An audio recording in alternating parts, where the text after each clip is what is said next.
Oi, sétimo ano! Tudo bem com vocês? Eu espero que sim, né? Que cada semana desse ano tá sendo assim, surpreendente, né? Ou a gente que tá reparando mais agora, né? Mas tudo bem. Então eu espero que vocês estejam muito bem. Eu também estou bem, na medida do possível.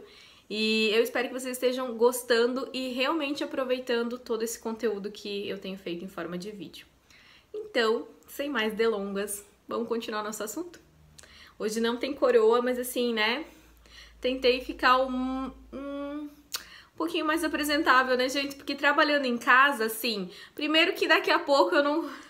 Esse espaço aqui já não vai ser suficiente, né? Porque eu só como, trabalho, durmo e basicamente algumas coisas assim, mas tudo nesse contexto. Tudo acaba em comida, trabalho, tá? Então, enquanto eu tô respondendo, às vezes eu tô aqui, ó, comendo e respondendo, mas tudo numa boa, né? A vida é assim mesmo. A boca foi feita pra comer. Então, inclusive comendo enquanto eu tô editando. Simples assim. Esta papada não vai se criar sozinha. Só isso.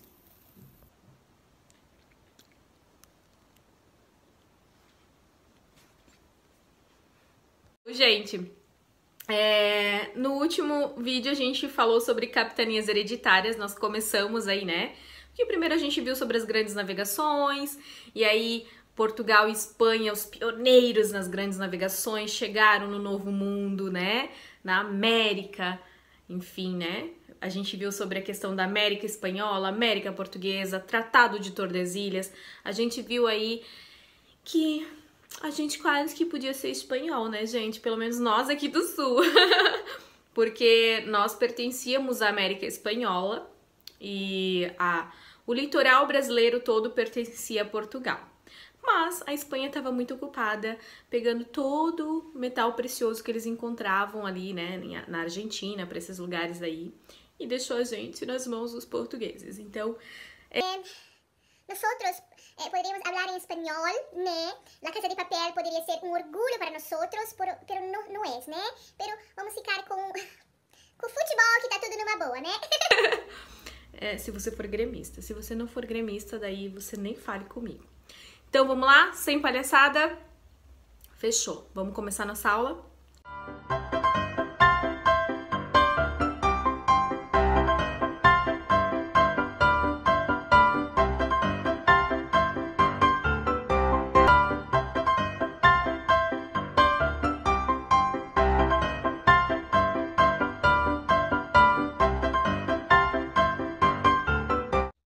Então, vocês já entenderam que esse presente aí, né? Esse presente de Dom João III, o então rei de Portugal, para esses 12 donatários sortudos, não foi exatamente um presente muito legal, né? Então, mas de qualquer forma foi assim que aconteceu. O rei lá pensou, poxa, vão começar a invadir as minhas terras, eu vou perder meu território, tem muito mais coisa que eu posso gerar de riquezas nesse novo mundo e eu não vou deixar. Então ele escolheu ali 12 donatários e falou, ó, tem um presentão aí, né, uma terrinha. Gente, só pra vocês terem uma noção, essa terrinha equivalia a basicamente assim, se a gente for olhar o território do Brasil, território brasileiro, ele equivale a 92 territórios de Portugal. Então, pensa só a comparação, né? Esse presentinho, essa terrinha, equivalia mais ou menos assim, se eu for dividir, por exemplo, o território do Brasil, então, para essas 15 capitanias hereditárias, dariam 6 territórios de Portugal para cada capitania hereditária, sendo que tiveram 2 donatários que ganharam 2 capitanias hereditárias cada um. Então, basicamente, eles teriam o equivalente a 12 territórios de Portugal para cuidar. Sim, é uma terrinha aí que eles têm que cultivar, que eles têm que gerar riqueza, né? Tudo numa boa. Então, gente, esses caras aí, eles tiveram que reunir a sua fortuna, né? Fazer os navios, arregimentar pessoas para trabalhar com eles e para eles e vir aí pro Brasil, para essa terra desconhecida, para fazer um dinheirinho, né? Então, basicamente foi isso. A única coisa que o rei deu para esses, né, para esses donatários foram 2 cartas, sim. Uma era a carta de doação, que seria como se fosse a escritura, né, desse terreninho. Nessa carta de doação, o rei falava então que agora, a partir de agora, esse pedaço de terra, essa extensão territorial pertence a esse donatário e é hereditário, então pertence para a família dele. Vai passar de pai para filho, assim sucessivamente, a menos que o rei decida tirar essa carta, né? Tirar essas terras e falar, agora já era, sai daqui, você não tá fazendo o que eu gostaria que você fizesse, então vaza. E também eles tinham a carta foral. É foral, não é floral, tá, gente? É foral, vou escrever aqui. Então, para vocês entenderem, essa lista, essa carta foral, era como se fosse uma lista aí de deveres e direitos. Era como não? Era uma lista de deveres e direitos. Então, por exemplo, era direito do donatário, por exemplo, escravizar os nativos que estivessem aqui, né, no seu território. Era direito deles. Era direito do donatário gerar riquezas para si próprio com essas terras. Era direito do donatário. Mas era dever do donatário dar 10% de todo esse lucro, de toda essa riqueza para a coroa portuguesa. Era dever do donatário. Então, tinha algumas questões ali que os donatários tinham que ficar meio que de olho, gente. E, basicamente, o rei queria 4 coisas, tá? 4 coisas basiquinhas, tá? Fiona? Fiona, tô te atrapalhando, querida. Ó. A minha cachorra só tava assim, coçando uma pulga que ela nem tem. Eu espero que não tenha, né? Gente, então assim, ele esperava 4 coisas. 4 coisas basiquíssimas desses donatários. Primeiro de tudo, ele queria que eles povoassem essas terras. Sim, bora povoar. Segunda coisa, ele queria que eles cultivassem essas terras e gerassem riquezas. É óbvio, né? A terceira coisa, ele queria que eles espalhassem a fé cristã, o catolicismo, aqui nesse novo mundo. E também impedir a invasão de estrangeiros nas nossas terras aqui. Então, 4 coisas basiquinhas, né? Só que não. Só isso, que o rei quer, né? Tipo assim, é tudo eu nessa casa, é tudo eu. O cara terceirizou a colonização do Brasil. É bem assim, tipo, né? Vão lá, vocês que lutem, só me mandam o dinheiro. Foi basicamente isso que aconteceu, gente.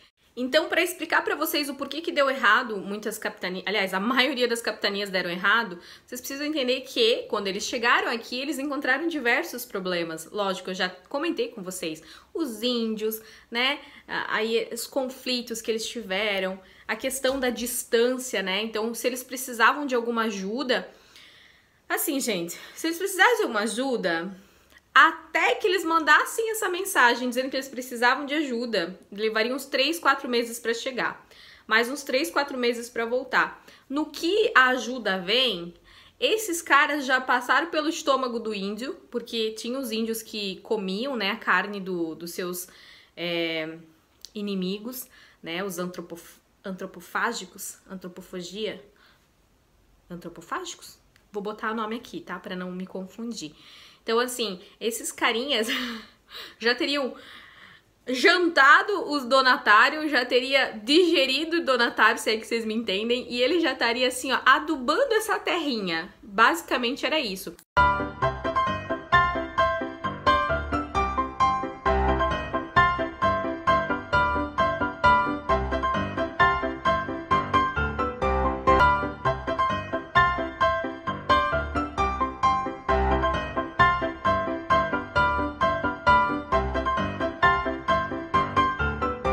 Então, tinham muitos problemas. Por exemplo, essa questão de você proteger o território de invasões estrangeiras. Gente, a gente tá falando de uma organização descentralizada, tá? Quando a gente fala sobre as capitanias hereditárias, a gente tá falando que a organização ali, a administração era descentralizada.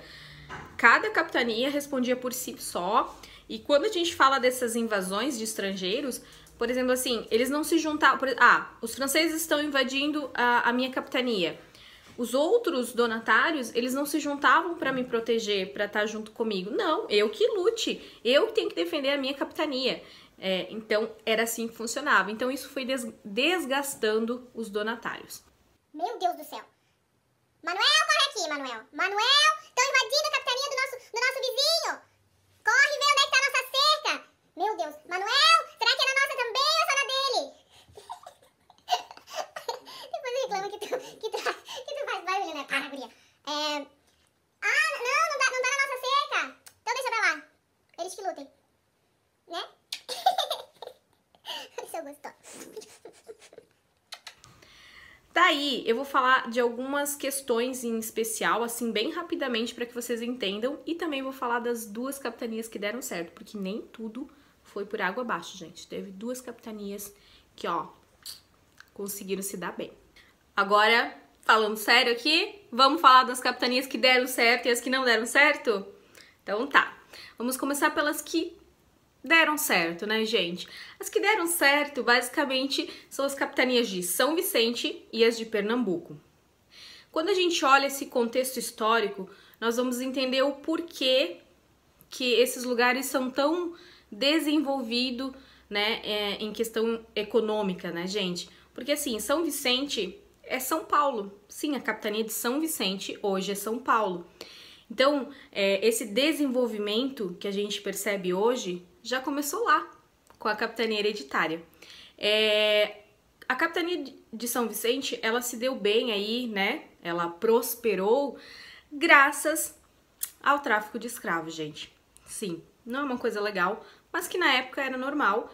E antes deles virem, antes desse donatário vir pra cá, já tinham ali, né, esses traficantes de escravos. Então, quando ele veio, ele só dominou o negócio e fez muito dinheiro. Por isso deu super certo. A capitania de Pernambuco continua sendo Pernambuco hoje, né? Só não é chamado de capitania. Também deu super certo, graças à cana-de-açúcar. Lá eles prosperaram aí, né, financeiramente com a cana-de-açúcar. E agora vamos falar do que não deu muito certo, né, gente? Dos babados aí. Primeiro, a gente vai encontrar o quê? O donatário fantasma. Sim. Esse foi aquele cara que quando Dom João III falou assim, ó, então, fulano, eu vou te dar uma capitania hereditária lá no Brasil, tá bom? E você vai lá cuidar pra mim, ok? E aí ele falou, então, vou ver e te aviso. E sumiu. Sim, esse é um dos donatários, que é o donatário da capitania lá de Ceará, capitania hereditária de Ceará. E ele não veio, gente. Ele simplesmente deu um perdido aí no rei e não veio tomar posse do seu presente. Aí a gente pode falar também da capitania da Baía de Todos os Santos,